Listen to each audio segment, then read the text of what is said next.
अब ये विश्लेषण करना होगा कि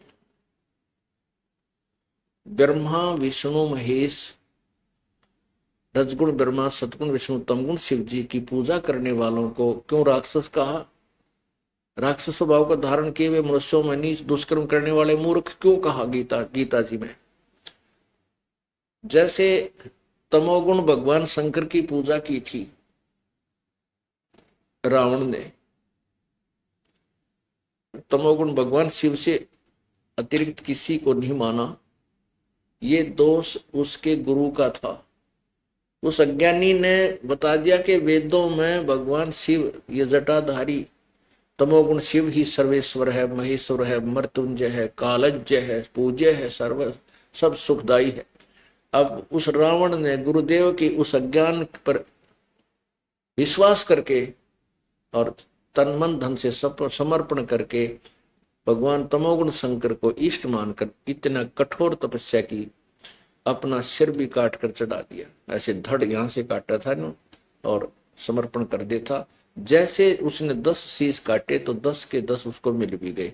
इतना कि ये लाभ दे देते हैं, उसको धन दे दिया, क्योंकि रिद्धि सिद्धि इनके पास है, भगवानों के पास। ये यहाँ के खिलौने दे देते हैं, आगे भविष्य का इनकी पूजा से खख नहीं होता, मोक्ष नहीं हो सकता। तो रावण ने साधना की तमोगुण भगवान शंकर की और आखिर में राक्षस कहलाया। शराब पीने लग गया, मांस खाया करता, परतरिया को उठा लिया सीता जी को, इससे दुष्कर्म और क्या करेगा, अपनी मां को पत्नी बनाने की चेष्टा कर रहा था। तो कहते हैं ये तमोगुण भगवान शंकर के उपासक रावण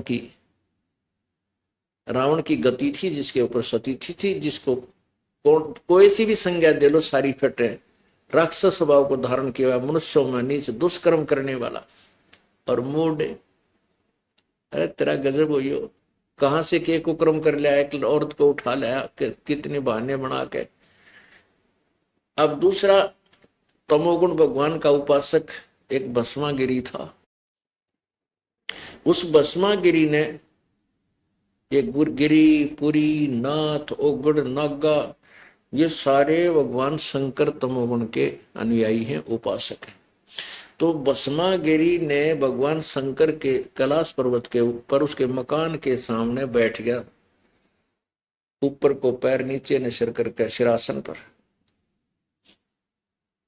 और साधना करता रहा। 12 वर्ष जब साधना कर ली तो एक दिन पार्वती जी ने कहा कि हे भोलेनाथ, हे भगवान महादेव, आप देव के देव हो, महादेव हो, आप आपके सामने आपका उपासक क्या याचना कर रहा है, आप इसको प्रदान कर दो। तब भगवान शंकर जी ने कहा कि मांग भाई भस्मागिरी, क्या मांगता है? भस्मागिरी ने कहा प्रभु आप वचनबद्ध हो कि मैं मांगू आप मुझे प्रदान कर दोगे। भगवान शंकर ने सोचा कि मांगेगा, एक सिद्धि मांग लेगा, एक रिद्धि सिद्धि मांग लेगा, मैं दे दूंगा। तो उसने भगवान ने कह दिया, शंकर जी ने, तमोगुण भगवान शंकर ने बोल दिया तथास्तु, जो तू मांगे मैं वही वचनबद्ध होता हूं। तब उसी समय खड़ा हो गया वो तो सीधा, और कहने लगा भगवान जो भस्म कड़ा है ना आपके पास, ये भस्म कड़ा दे दो मुझे।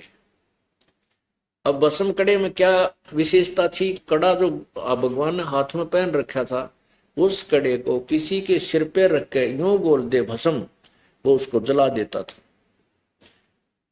तो भगवान शंकर ने सोचा भाई साधु योगी साधु भगत है, जंगल में रहता है, अपनी सुरक्षा के लिए मांगता होगा, वो भी निकाल के दे दिया अगले भाई। जो ही उस तमोगुण उपासक भस्मागिरी के हाथ में वो कड़ा आया, भस्म कड़ा, उसी समय त्योर बदल गया। कहने लगा भगवान शंकर अब होले होशियार, तुझे मारूंगा, तुझे भस्म करूंगा और पार्वती को अपनी पत्नी बनाऊंगा। मैंने इसी उद्देश्य से साधना की थी, तेरा भस्म कड़ा मांगू। अपन आत्मा भस्मागिरी पीछे पीछे, और जिसको सर्वेश्वर महेश्वर मृत्युंजय कालज्य और ये सब का मालिक, वो आगे आगे भाग रहा, खकाट ठा रखा है तरह गजब भैया। अगर ये अविनाशी थे तो बाजा क्यों? डर किस चीज का था हमारे भाई, आजा, इतना भी मत ना डटी। तो वो पता था कि तो एक महीने हो गया, तू गया काम थे, बस हम कहते मरेगा, तो भाग लिए। अब इसको कितना बढ़ा जाए चैप्टर को, उतना बढ़ सकता है। पार्वती रूप धारण करके भगवान आए, उसको गंड हथ नाच नचा कर भस्मागिरी को मार दिया। तो कहने का भाव यह है कि ये गीता जी का 7वें अध्याय का 12 से 15 श्लोक ये स्पष्ट कर रहा है। उसके लिए ये उदाहरण देना पड़ा इस कंसेप्ट को क्लियर करने के लिए कि तमोगुण, इन तीनों गुणों के द्वारा जिनका ज्ञान हरा चुका, रजगुण ब्रह्मा, सतगुण विष्णु, तमगुण शिव जी की साधना पर जो आरूढ़ आगे नहीं किसी की सुनना चाहते, वो राक्षस स्वभाव को धारण किए मनुष्यों में नीचे, ओए इस तरह गंदा के स्वभाव का, अपने जिसको इष्ट मान रहा, गुरुदेव मान रहा, उसकी पत्नी के ऊपर बदनीति से दुष्ट कर्म, नीच और कौन होगा? मनुष्यों में नीच दुष्कर्म करने वाले मूर्ख मूड, यानी साधना भी करन विवेक नहीं, आगे के बनेगा तेरी साधना से, वो मूड कहे। अब जैसे हिरण्यकशिपु जो प्रहलाद के पिताजी थे, उसने रजोगुण भगवान ब्रह्मा जी की उपासना की थी और बहुत ही कठिन तप किया था, साधना की थी, और प्रसन्न होकर के ब्रह्मा जी ने कहा मांग क्या मांगता है? सुबह मरू ना शाम मरू, रात मरू ना दिन मरू, 12 मास मरू नहीं, पशु पक्षी से मरू नहीं, मनुष्य से नहीं मरू, शेर प्राणी से नहीं मरू। तथास्तु कर दिया। अब उसने मान लिया कि तू अब मर नहीं सकता।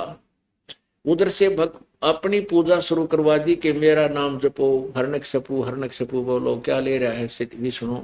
उधर से उसका पुत्र जो था प्रहलाद, वो परिचित हो गया था कि भगवान के नाम बिना, भगवान की भक्ति बिना गुजारा नहीं। और अपने ही पुत्र का शत्रु बन गया। हिरण्यकशिपु ने ऐसी यातना दी, भर फूकना चाहा, पर्वत से गिर दिया, सर्पों के झुंड में डाल आया, फिर लाल खंबे गर्म करके उसके साथ उसको बांधना चाहा कि इसको पकड़नी, तुझे मारूंगा। तब तो परमात्मा ने आकर के उस राक्षस का अंत किया, नरसिंह रूप धारण करके।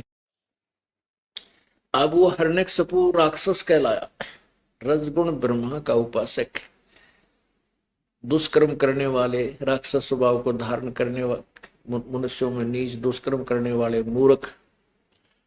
अब एक उदाहरण कंसेप्ट कति क्लियर कर देगा इन वैष्णव साधुओं के, जो विष्णु जी के सतोगुण के उपासक हैं।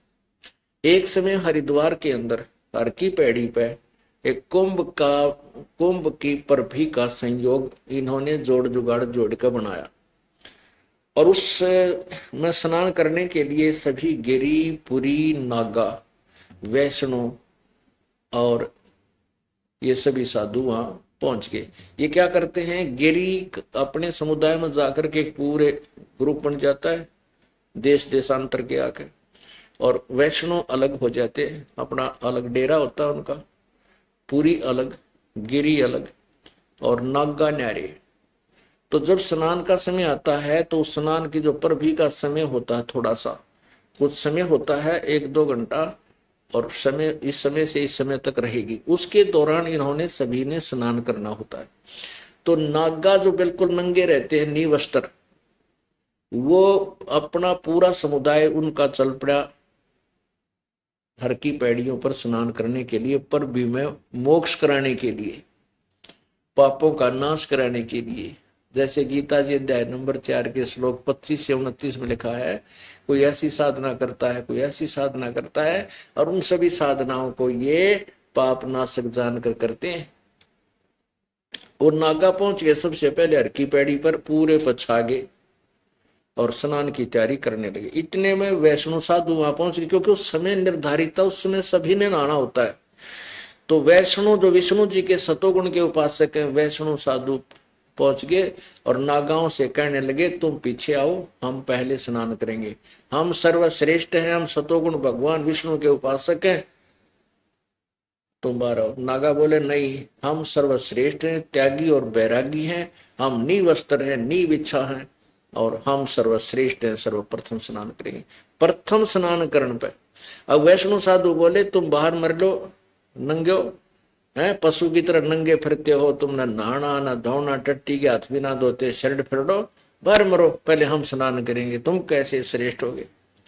अब इन कुबोलों से और प्रथम नहान के ऊपर मैं पहला नहाऊं, उनके नाम पहले नहाएंगे। लठम लठा मुक्कम मुक्का लातम लाता, फिर तलवार निकाल लिया, तीर काट लिया और मारे एक दूसरे के कत्लेआम मचा दिया। उत्तरा गजब हो गया।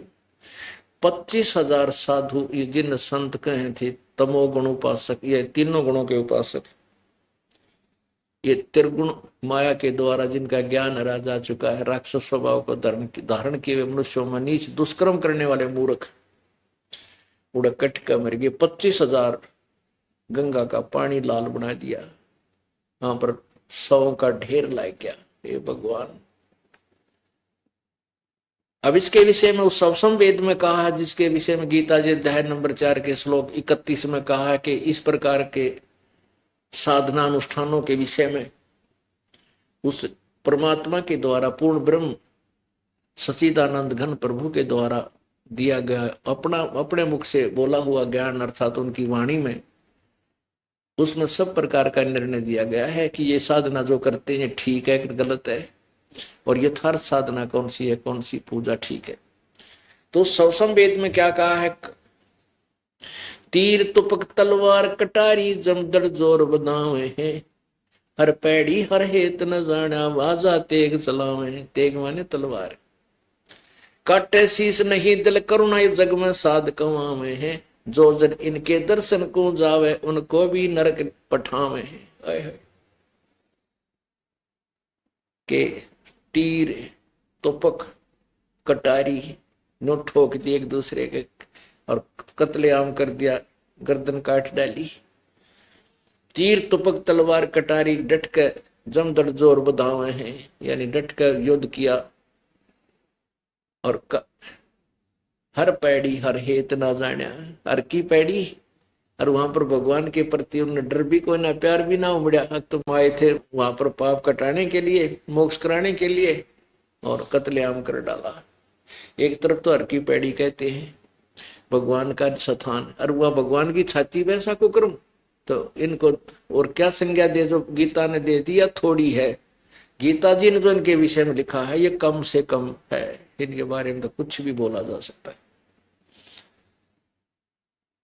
काटे शीश नहीं दिल करुणा, ओहो, जिनके दिल में दया भी कोई ना, हर सिर गर्दन काटे शीश काटे। काटे शीश नहीं दिल करुणा ये जग में साध कमावे हैं, इनको संत और महात्मा कहते हैं, और जो जन इनके दर्शन को जावे उनको भी नरक पठावे।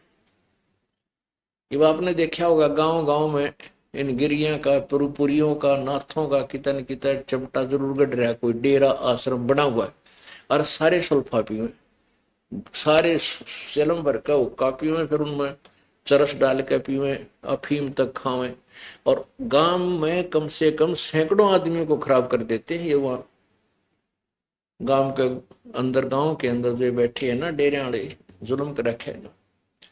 अब किस भगवान की तलाश सभी को है, और घर में कोई भैंस दूध ना दे तो माँ अपने बेटे ने कहेगी बेटा जाइए महात्मा बाबा जी से कुछ जंतर मंत्र करा के लिया, और वो इसे चतुर हैं, जानते नहीं होगा, ले बच्चा इस चलम ने एक बार मारिए छोटे शलगा दे इसने, और वो धीरे धीरे उस बच्चे को वो सुल्फा पैण सिखा ले।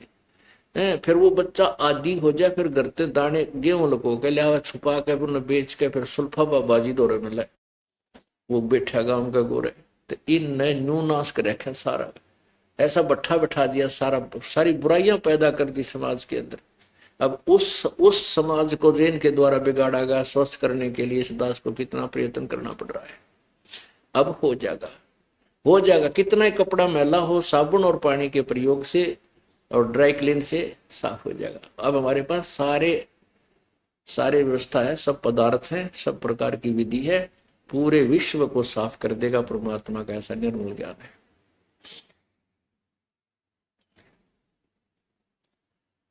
अब तीनों गुणों की उपासना करना, गीता जी मना कर रही है। और आगे क्या बताते हैं, जो अन्य देवताओं की पूजा करते हैं, यानी एक भगवान ने छोड़ के अन्य भगवानों की जो पूजा करते हैं, ब्रह्मा विष्णु महेश भी अन्य भगवानों में आती, अन्य देवताओं। अब देखिएगा गीता जी अध्याय नंबर 7 के श्लोक नंबर अब 20 में देखेंगे।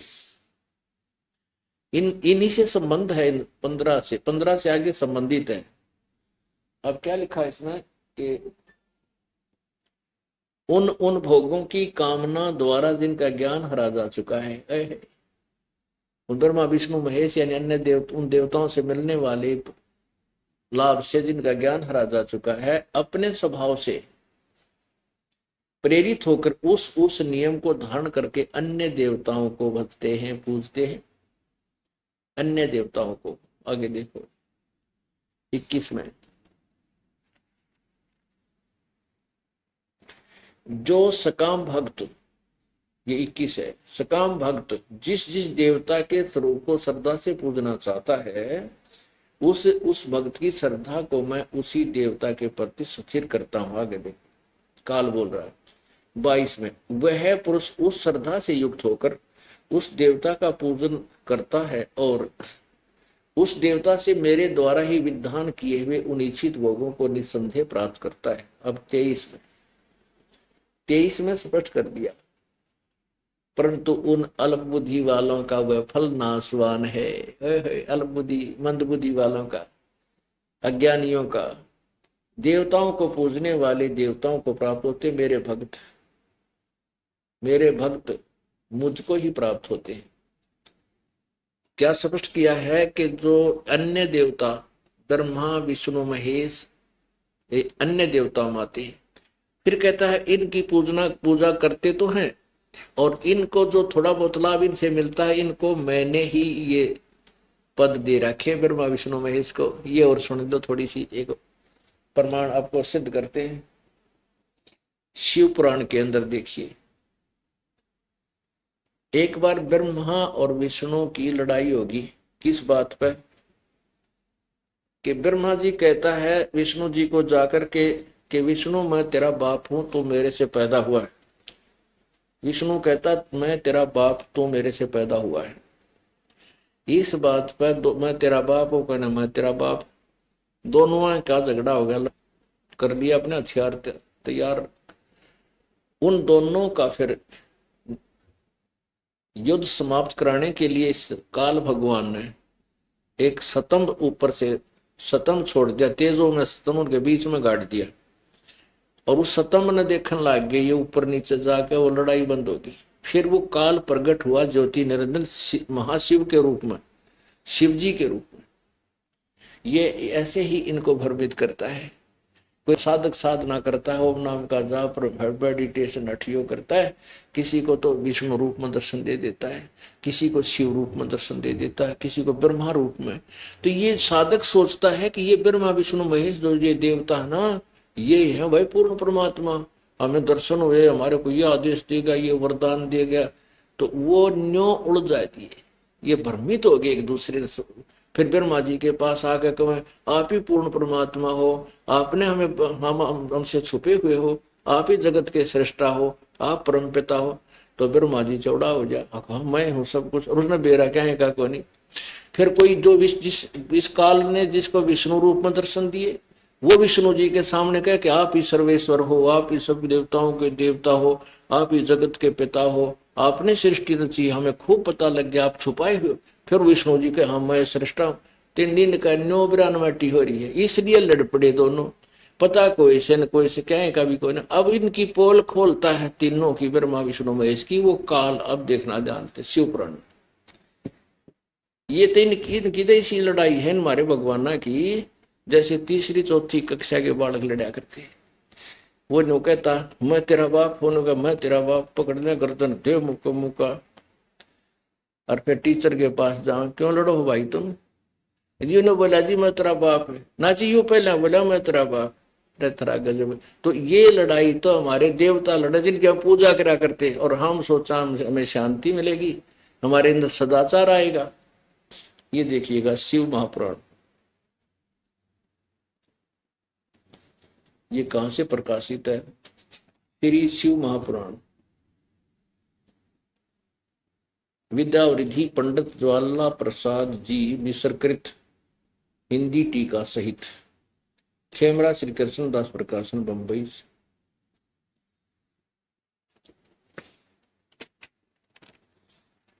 इसका देखिएगा, ये पृष्ठ 11 पे है, विद्वेश्वर संहिता अध्याय 6 में।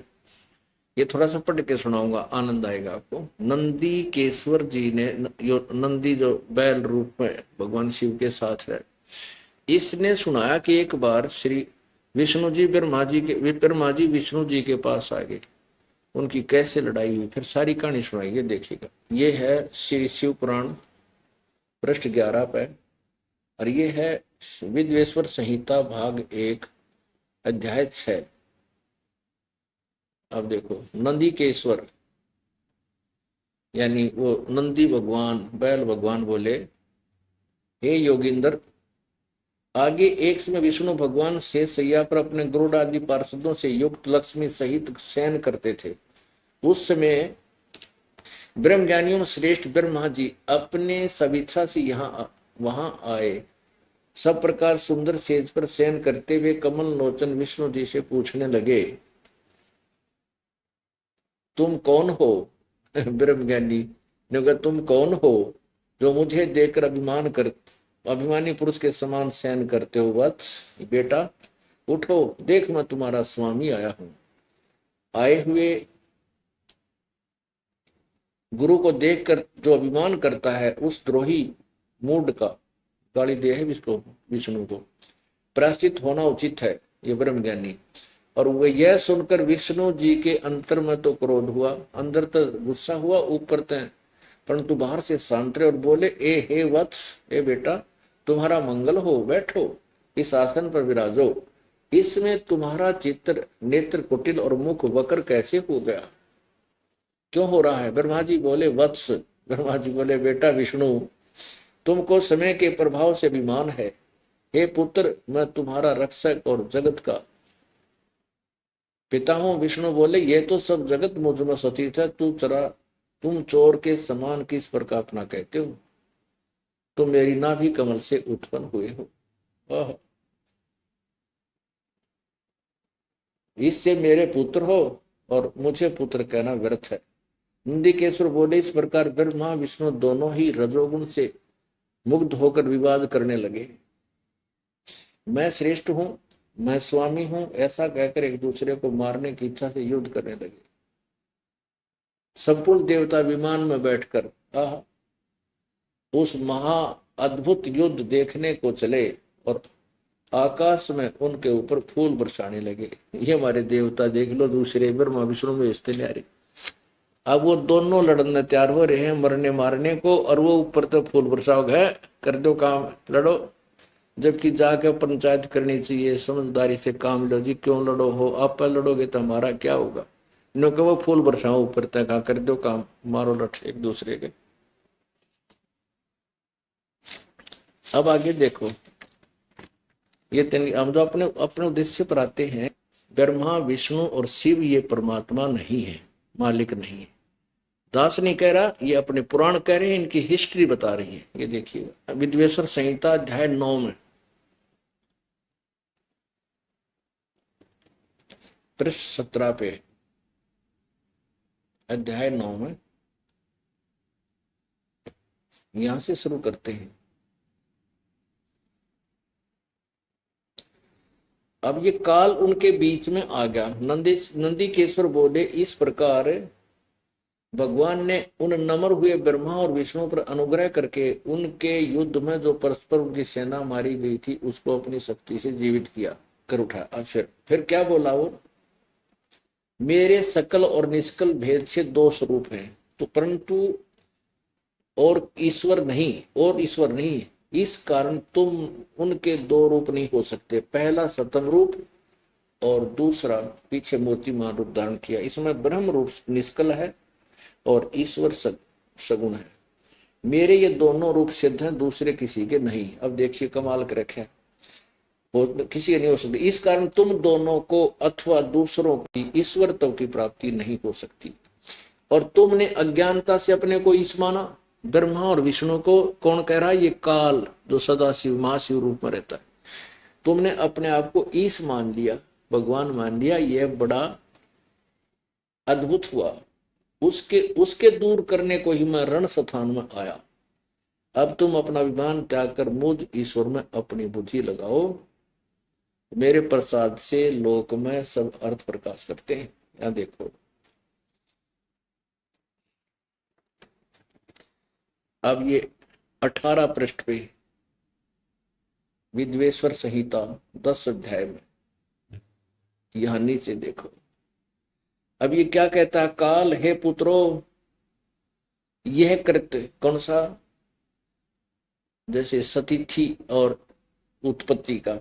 हे पुत्रो, यह कृत आपने तप से प्राप्त किया है, जो कि सृष्टि की उत्पत्ति और पालन कहता है, और सो मैंने प्रसन्न होकर तुम्हें दिया है। इसी प्रकार दूसरे जो कृत हैं, रुद्र और महेश को प्रदान किए। ये हो गए ना नारे नारे। ब्रह्मा और विष्णु का तो इस ऊपरले सेंटेंस में आ लिया। यहाँ पर रुद्र और महेश, बोलने वाला इनसे भी न्यारा है, प्रदान किए हैं। रुद्र और महेश को भी प्रदान किए, परंतु अनुग्रह करते कोई भी पाने को समर्थ नहीं है। ये स्पष्ट हुआ कि ब्रह्मा विष्णु और शिव ये भगवान नहीं है, मालिक नहीं है, ये पूजा के योग्य नहीं है। ये कहता है काल के तुम मेरी भजन करो, और तुमने जो ये कर्त मैंने तुम्हें दिया है, तुमने तप करके प्राप्त किया। तुम्हारा ही जूता, तुम्हारा ही शीश। काल तो हमारे साथ ऐसा जुल्म कर रहा है, पहले तो रोंग साधना करवा के हमारे को सिद्धि युक्त कर लेता है, और फिर रिमोट से हमारे से अपना सारा कार्य उल्लू सीधा करवाता है। ब्रह्मा विष्णु महेश की हिस्ट्री देखो, किसी ने 12,000 तप किया, वर्ष तप किया, 88,000 तप किया, और जब ये एटम बम बन जाते हैं तब काल इनका रिमोट अपने हाथ में ले लेता है, और फिर कहते हैं तुमने तप करके प्राप्त किया है, और मैंने प्रसन्न होकर के तुम्हारे को सती थी और ये उत्पत्ति का, ये पालन का महकमा दिया है। और 2 कृत और महेश और रुद्र को भी मैंने दिए हैं संहार करने के, और अनुग्रह कोई नहीं कर सकता, यानी रम नहीं कर सकते तुम, केवल वर्क डन दे सकते हो। इससे सिद्ध हो गया कि ब्रह्मा विष्णु महेश भगवान नहीं है, मालिक नहीं, क्योंकि शिव पुराण में इनको रिजेक्ट किया है। वास्तविकता भी यही है। लेकिन जब तक हम पूर्ण परमात्मा से परिचित नहीं होते, तब तक हम इन्हीं के ऊपर आश्रित रहते हैं। अब आपने ये भी स्पष्ट हो गया कि इनको युकाल कहता है, इन देवताओं को मैंने ही थोड़ा बहुत के में कुछ दे रखा है, बाकी ये जो इनकी पूजा करते हैं ये अल्प बुद्धि वाले हैं, इनकी ये पूजा अक्षणिक नाशवान है, ये ठीक को नहीं। इसका अपरमात्मा क्या कहते हैं? जग सारा रोगिया रे। जैसे आपने गीता जी अध्याय नंबर 15 के श्लोक 16 में 17 में सुना। 16 में कहा कि क्षर पुरुष और अक्षर पुरुष ये और इनके प्राणी, क्षर पुरुष ये ब्रह्म, ये काल, अक्षर पुरुष ये परब्रह्म, ये और इनके प्राणी दोनों नाशवान। उत्तम पुरुषत्व अन्य 17वें श्लोक में कहा, उत्तम पुरुषत्व अन्य परमात्मा इति उदाहरते, इसको भगवान कहा जाता है। वो तो इन दोनों से न्यारा है, वही वास्तव में अविनाशी है, वे तीनों लोकों में प्रवेश करके सबका धारण पोषण करता है।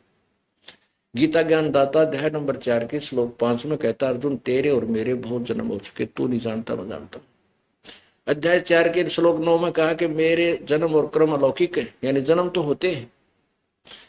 अध्याय नंबर 2 के श्लोक 12 में कहा कि अर्जुन तेरे और मेरे, ये ना सोच के हम और तू ये सब सैनिक पहले ना थे, आगे ना जन्म होगा, हम आगे भी होंगे, पहले भी थे, और आगे भी जन्म तेरा और मेरा होता रहेगा। इसे से गीता ज्ञान दाता अविनाशी नहीं है, और परब्रह्म भी अविनाशी नहीं, तो जन्म मरण का रोग इनका भी लाग रहा। जन्म मर के रोग कटे बिना जीव सुखी नहीं हो सकता। जग सारा रोगिया रे, जिन सतगुरु वैद न जाण्या, जग सारा रोगिया रे। जग सारा रोगिया रे, जिन सतगुरु बैद न जाण्या जग सारा रोगिया। भाई जन्म मरण का रोग लग्या है तृष्णा बडरी खांसी। जन्म मरण का रोग लग्या है तृष्णा बडरी खांसी। आवागवन की डोर गले में पड़ी काल की फांसी। जग सारा रोगिया रे जिन सतगुरु बैद न जाण्या जग सारा रोगिया रे। जग सारा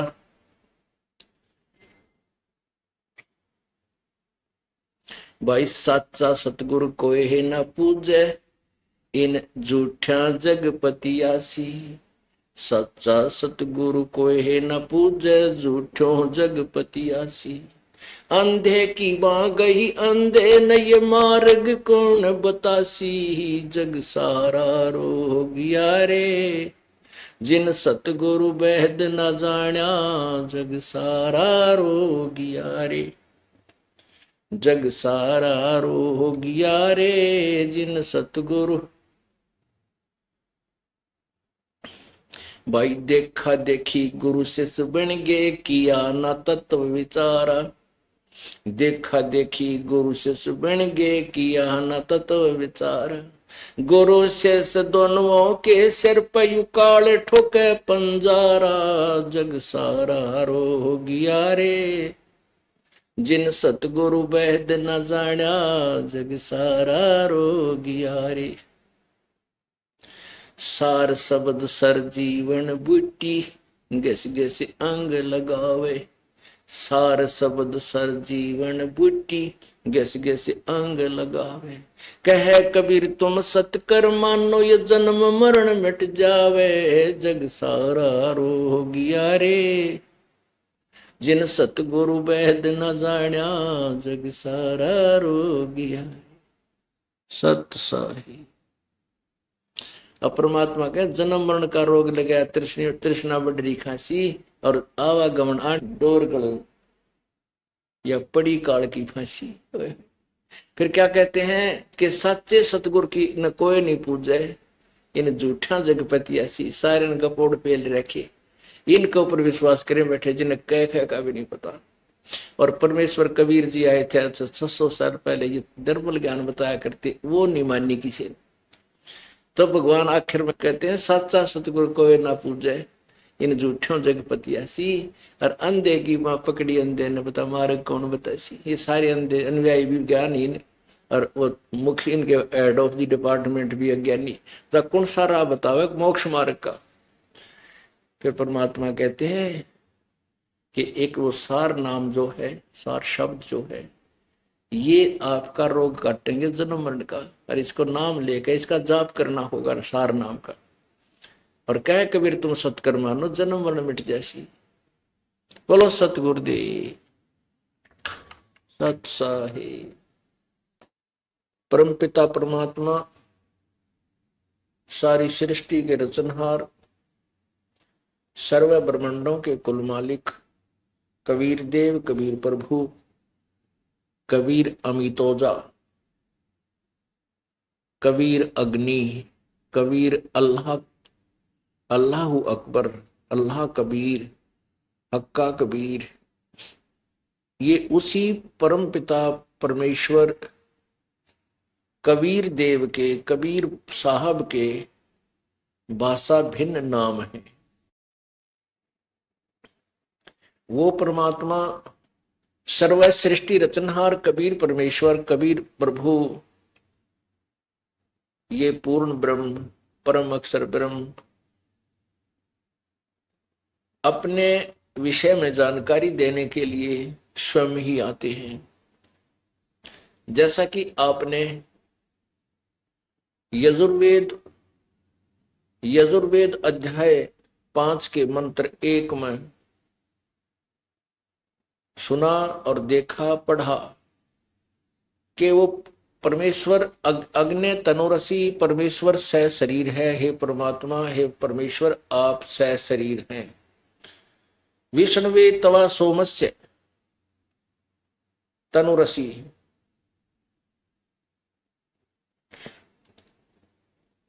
तवा माने उस,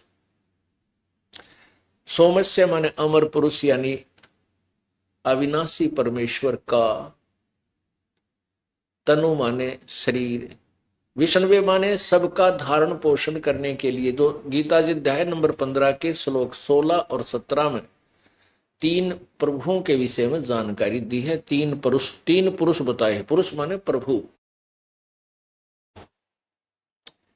एक क्षर ब्रह्म, एक अक्षर ब्रह्म, एक क्षर पुरुष, एक अक्षर पुरुष, एक परम अक्षर ब्रह्म अर्थात परम अक्षर पुरुष। ये तीन परमात्मा है।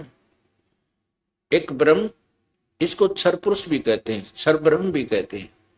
एक अक्षर पुरुष अर्थात अक्षर ब्रह्म, जिसको परब्रह्म भी बोलते हैं।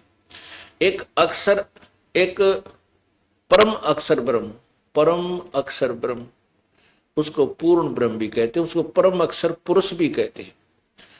तो ये तीनों परमात्मा तीन प्रभुओं के विषय में गीता जी अध्याय नंबर 15 के 16 और 17 में विवेचन है, उल्लेख है। तो उसमें कहा कि ये क्षर पुरुष और अक्षर पुरुष, ये दो भगवान जो हैं, इनके शरीर और इनके अंतर्गत जितने भी प्राणी हैं, इनके शरीर नाशवान हैं और जीवात्मा प्रत्येक प्राणी की अविनाशी ही होती है, वो तो अविनाशी है। गीता जी अध्याय नंबर 15 के श्लोक 17 में स्पष्ट किया कि उत्तम पुरुष है तो अन्य, जो ऊपर दो पुरुष बताए हैं, क्षर पुरुष और अक्षर पुरुष, उनसे कोई और ही है जो श्रेष्ठ प्रभु है, उत्तम पुरुष है, पुरुषोत्तम, और वही परमात्मा इति उदारते, वही परमात्मा कहलाता है। यह लोकत्रयम् आविश्य विभर्ति अवय ईश्वर है, जो तीनों लोकों में प्रवेश करके सबका धारण पोषण करता है, वो परमात्मा और वो अविनाशी, वास्तव अविनाशी प्रभु। तो वो कबीर देव है, वो कबीर अल्लाह है। ये कबीर परमेश्वर जो बनारस में, काशी में आज से 600 वर्ष पहले सशरीर प्रकट हुए थे, वही परमात्मा है वो। अब तीनों लोकों में प्रवेश करके यानी प्रकट होकर के वो परमात्मा सबकी देख रेख करता है, सबका धारण पोषण करता है, अर्थात उनको पहले सत्य भक्ति देता है, सत्य यथार्थ भक्ति देकर के उनको भक्ति के धन से धनी बना देता है, उनको ओतप्रोत कर देता है। फिर उन पुण्यात्माओं को इस काल के लोक में भी सुख सुविधा प्रारंभ हो जाती है, और फिर सत्य भक्ति देकर के, सच्चा ज्ञान देकर के परमात्मा अपनी प्यारी आत्माओं को भक्ति का धनी बना करके अपने लोक में ले जाता है। क्योंकि हम सतलोक से जब आए, हम भक्ति के धनी थे। यहां आकर के हमने स्वर्ग आदि महास्वर्ग में अपने ही पुण्यों को बर्बाद कर दिया, अपनी पूंजी को नष्ट कर दिया। हम कंगाल हो गए, जीव बन गए, अब एक एक रोटी के लिए भटकते फिर रहे। अब परमात्मा हमें फिर भक्ति का धनी बनाएगा, अपनी मूल पूजा को हमें देगा, सनातन पूजा को देता है और हमें भक्ति का धनी बनाता है, और भक्ति का धनी बना करके हमें सत्यलोक ले जाता है। उतना ही धनी बनकर हमें वहां जाना पड़ेगा जितने हम पहले वहां धनी थे। तो उसके लिए बहुत ही अच्छा मंत्र बताया है कि उसके एक श्वास के मंत्र से आपको इतना लाभ हो जाता है, इतनी कीमत है उसकी, तो आप शीघ्र ही धनी बन जाओगे, लेकिन मर्यादा में रहना होगा।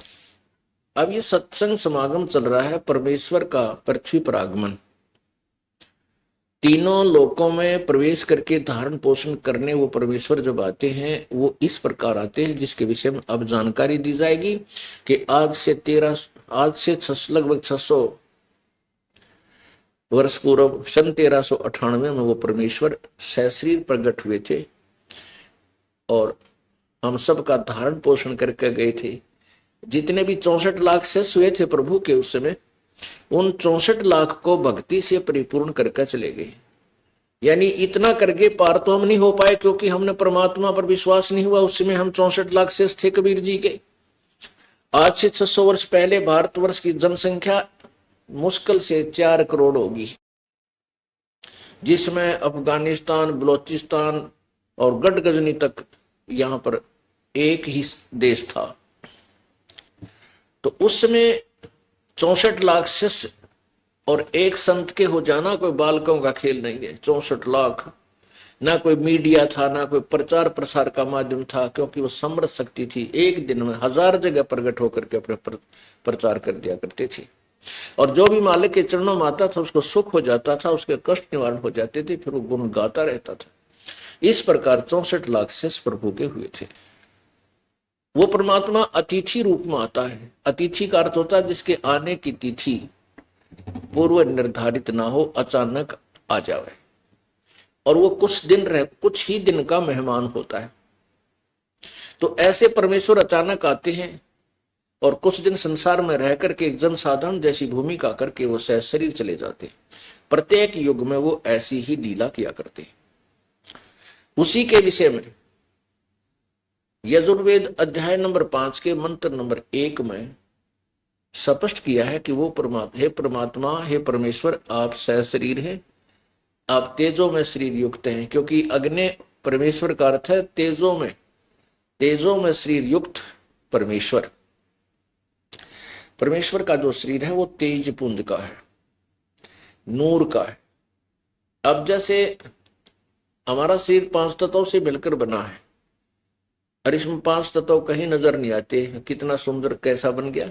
ऐसे ही एक नूर तत्व से वहां शरीर बनता है, जो ऐसनाविरम अकायम, शुक्रम अकायम ऐसनाविरम। वो तेज पुंज का शरीर जो है उसमें नाड़ी नहीं होती, और माता पिता के योग से वो शुक्रम से नहीं बनता। तो वो शरीर हम सभी का वहां सतलोक में था। हमने अपनी नालायकी से, अपनी वीकनेस के कारण हम परमात्मा से दूर हुए। तो वो परमेश्वर यहाँ प्रकट होता है, और सबका विष्णुवे माने सबके धारण पोषण करने के लिए, तवा माने उस, सोमस्य माने अमर पुरुष का, तनु मीन शरीर, असी माने है। यजुर्वेद अध्याय नंबर 5 के मंत्र 1 के विषय में आपको जानकारी दी जा रही है। अग्नि तनुरसी, हे परमेश्वर, आप सह शरीर हैं। विष्णुवे तवा सोमस्य तनुरसी, तवा माने उस, सोमस्य माने अमर पुरुष का, विष्णुवे माने तीनों लोकों में प्रवेश करके सबका धारण पोषण करने के लिए, तनु माने शरीर, असी माने है। परमात्मा एक रूप में सतलोक में रहते हैं, और दूसरा रूप धारण, वो सतलोक में जो शरीर है कबीर परमेश्वर का, पूर्ण ब्रह्म का, उसकी इतनी आभा है, इतनी शोभा है, इतना प्रकाश है कि एक रोमकूप में करोड़ सूरज और करोड़ चंद्रमा दोनों की रोशनी मिली जुली का जो प्रकाश हो, गर्मी ना हो, वो परमात्मा के एक रोमकूप का प्रकाश है। इतना, इसलिए इसको अग्नि तनुरसी, हे परमेश्वर, हे नूरी शरीर युक्त प्रभु, हे प्रकाश में परमेश्वर। तनु माने शरीर, आपका शरीर है। इसलिए अग्नि शब्द मीन परमेश्वर का, क्योंकि परमात्मा का शरीर बहुत ही तेजों में, प्रकाश में। तो वो शरीर जो का क्यों सह शरीर यहाँ आ जाए प्रभु, तो हम उसको देख नहीं सकते। जैसे उल्लू की आंखें बंद हो जाती है सूर्य के सामने, हम सबकी आंखें ऐसे बंद हो जाए, हम कुछ नहीं देख सकेंगे। इसलिए यजुर्वेद अध्याय नंबर 40 के 5 के मंत्र नंबर 1 में 2 बार दोनों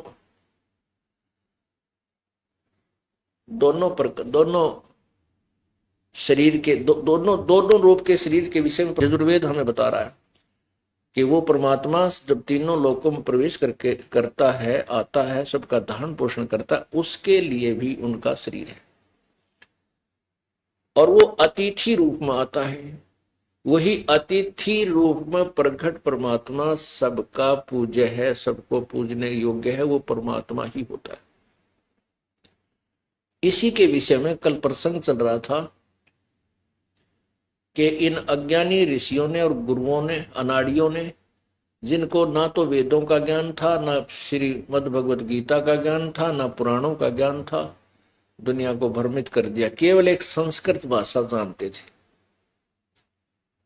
और वो संस्कृत भाषा तो जानते थे, और सभी सदगण संस्कृत भाषा के अंदर ही लिपिबद्ध थे, लेकिन वो उस ज्ञान को नहीं समझ सके, क्योंकि सतगुरु बिन काहू न पाया ज्ञाना, जो थोथा वो छड़े मूड किसाना। गुरु बिन वेद पढ़े जो प्राणी, और समझे ना सार रहे अज्ञानी। कल यही प्रसंग था कि सतगुरु के बिना वेदों को नहीं समझा जा सकता। जैसा कि आपने कल श्री देवी भागवत मद भागवत देवी मद भागवत पुराण में 414 पृष्ठ पर देखा, उसमें लिखा था कि सतयुग में ऋषिजन वेदों के पारगामी विद्वान होते थे। पारगामी माने कति तत्व से जानने वाले, और वो देवी की पूजा किया करते थे। अब तेरा भला हो, वो पारगामी विद्वान यानी एक नंबर के, और वो नो के बड़े अच्छी तरह समझते हुए थे वेदों को, और देवी की पूजा करा करते। और देवी कह रही है कि मैं उस भगवान की पूजा करो, ब्रह्म की, उसी को उद्देश्य मानकर चलो, और दूसरे का उद्देश्य मत रखो। कल आपने ये भी देखा कि भगवान विष्णु जी खुद कह रहे हैं कि मैं तो सारा दिन, मैं अधिकतर ध्यान मेडिटेशन करता हूं, हठ योग, और दुर्गा का ध्यान लगाता हूं, और मेरी जानकारी में इस देवी से ऊपर कोई भगवान नहीं है, कोई देवता नहीं। और देवी कह रही है कि उस ब्रह्म की पूजा करो, उसी को उद्देश्य मान कर चलो, और वही ब्रह्मलोक में रहता, उसका ओम मंत्र है। तो पुण्यात्माओं, परमेश्वर की जो वाणी है कि सतगुरु बिन काहू न पाया ज्ञाना, ज्यों थोथा बूझ छड़े मूड किसाना। सतगुरु बिन वेद पढ़े जो प्राणी, और समझे ना सार रहे अज्ञानी। अब इन्होंने वेद पढ़े, ब्रह्मा विष्णु महेश ने पढ़े, इनका कुछ भी पल्ला ना पड़ा, कुछ समझ में नहीं आया। इन महर्षियों का दावा था काम है, कार्य कलयुग महर्षि दयानंद, ये तो कत्ती जमा फ्यूज आदमी था, इसका तो कह खे का पता नहीं था भक्ति का, ना कोई समाज सुधार का, ना कोई यानी कोई अपना व्यवहारिक ज्ञान भी इस व्यक्ति को नहीं था। और तेरा गजे वही, और महर्षि, ओ महर्षि जो देखो महर्षि, और ना जाने कितनी यूनिवर्सिटी बना रखी है इसके नाम पे। पुण्यात्मा, कल आपने शब्द सुना था भगवान की वाणी, कबीर परमेश्वर की, जग सारा रोगिया रे, जिन सतगुरु वैद न जाण्या, जग सारा रोगिया रे। जग सारा रोगिया रे, जिन सतगुरु वैद न जाण्या, जग सारा रोगिया रे। वो कौन सा रोग लगा हमारे को भाई? जन्म मरण का रोग लगा है, या तृष्णा बडरी खांसी। जन्म मरण का रोग लगा है, या तृष्णा बडरी खांसी। आवागमन की डोर गले में या पड़ी काल की फांसी। जग सारा रोगिया रे, जिन सतगुरु वैद न जाण्या, जग सारा रोगिया रे। फिर क्या बताते हैं भाई? सच्चा सतगुरु कोई है न पूजे, इन झूठों जगपति आसी। भाई सच्चा सतगुरु कोई है न पूजे, इन झूठों जगपति आवे। अंधे की बाँ गही अंधे न, ये मार्ग कौन बतावे। जग सारा रोगिया रे, जिन सतगुरु वैद न जाण्या, जग सारा रोगिया रे। महर्षि की पदवी, परम संत, पारगामी, वेदों के पारगामी विद्वान, सतयुग के ऋषि, और वो कहते हैं कि दुर्गा ही, वेदों में दुर्गा की भक्ति के विषय में ही प्रमाण दिया है। और वो दुर्गा की भक्ति करते थे। तो फिर अन्य अनुयायी क्या करें जब गुरु जी ने इतना ज्ञान। अब अंधे की बाँ अंधा ही पकड़ कर चल रहा है।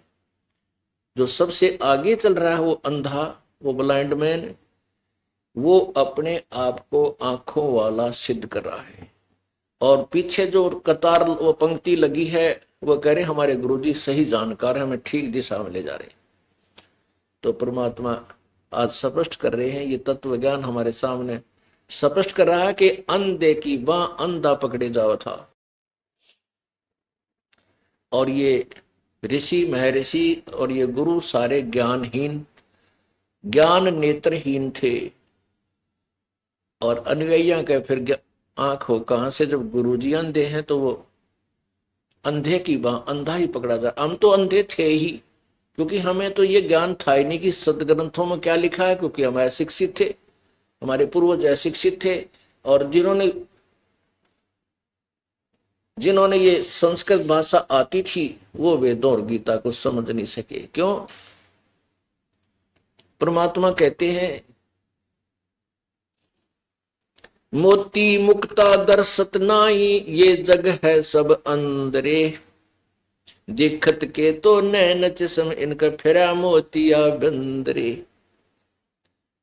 अब ये विद्वान तो दिखे थे, संस्कृत पढ़ रखी थी, लेकिन इनको तत्व ज्ञान अध्यात्म ज्ञान का मोतिया बिंद था। ये संस्कृत भाषा बोलकर अपने आप को विद्वान सिद्ध किए हुए थे।